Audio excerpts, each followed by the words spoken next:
अमर ज्ञान की गाथा। मुनि भृगु के समाधि में विलीन होने के बाद उनके शिष्यों ने उनके बताए मार्ग पर चलना शुरू कर दिया था।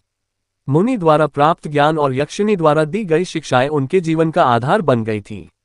समय के साथ यह ज्ञान एक पवित्र धरोहर की तरह पूरी मानवता में फैलने लगा। परंतु यक्षिणी की यह गाथा अभी भी समाप्त नहीं हुई थी। यक्षिणी का शिष्यों के बीच पुनः प्रकट होना। समाधि के कुछ वर्षों बाद जब मुनि भृगु के प्रमुख शिष्य एक दिव्य साधना में लीन थे, यक्षिणी ने एक बार फिर प्रकट होकर उन्हें आशीर्वाद दिया। यक्षिणी का स्वरूप अब और भी अधिक दिव्य और प्रेरणादायक था। उनके चेहरे पर एक दिव्य मुस्कान थी जो उनके भीतर की असीम शक्ति और शांति का प्रतीक थी। शिष्यों ने यक्षिणी को प्रणाम किया और कहा, हे देवी, आप पुनः प्रकट हुई हैं। कृपया हमें ये बताएं कि हमारे गुरु की शिक्षाओं को कैसे और अधिक लोगों तक पहुंचाएं, ताकि सभी लोग इस ज्ञान का लाभ उठा सकें।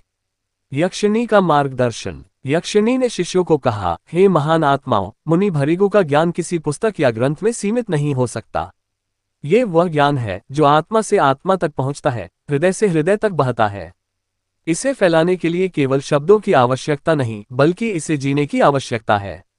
तुम्हें इस ज्ञान को अपने आचरण, अपने कर्म और अपने जीवन में उतारना होगा। जब तुम इसे अपने भीतर आत्मसात करोगे, तभी यह ज्ञान दूसरों के हृदय तक पहुंचेगा।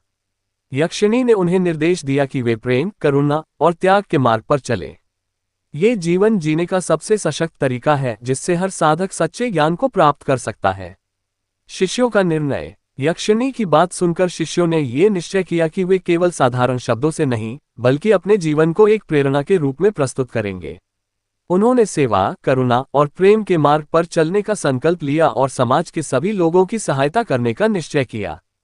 हर शिष्य ने एक अलग मार्ग अपनाया। किसी ने रोगियों की सेवा की, किसी ने निर्धनों के लिए भोजन की व्यवस्था की और किसी ने शिक्षा का प्रसार किया। उनके जीवन की सादगी, उनकी करुणा और उनकी सेवा भावना ने पूरे समाज को प्रेरित किया और मुनि भृगु का ज्ञान धीरे धीरे हर व्यक्ति के जीवन का हिस्सा बनने लगा।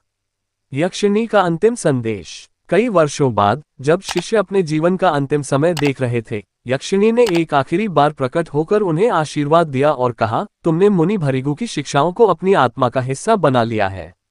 अब यह ज्ञान सदा के लिए अमर रहेगा, क्योंकि यह तुम्हारे कर्मों और सेवा में जीवित रहेगा। तुमने इस ज्ञान को केवल सीखा ही नहीं, बल्कि उसे संसार में स्थापित कर दिया है। यक्षिणी ने अपने अंतिम संदेश में कहा, याद रखो, ज्ञान का असली सार दूसरों के प्रति करुणा, सहानुभूति और प्रेम में है। यही सच्चा मोक्ष है, जब हम अपने आप को दूसरों की भलाई के लिए समर्पित कर देते हैं। इसके बाद यक्षिणी सदा के लिए अंतर्ध्यान हो गईं, लेकिन उनकी यह अमर गाथा और उनके द्वारा दिया गया ज्ञान हमेशा के लिए मानवता की धरोहर बन गया। कथा का अंतिम निष्कर्ष। यक्षिणी और मुनि भृगु की इस पूरी कथा का अंतिम निष्कर्ष यह है कि सच्चा ज्ञान केवल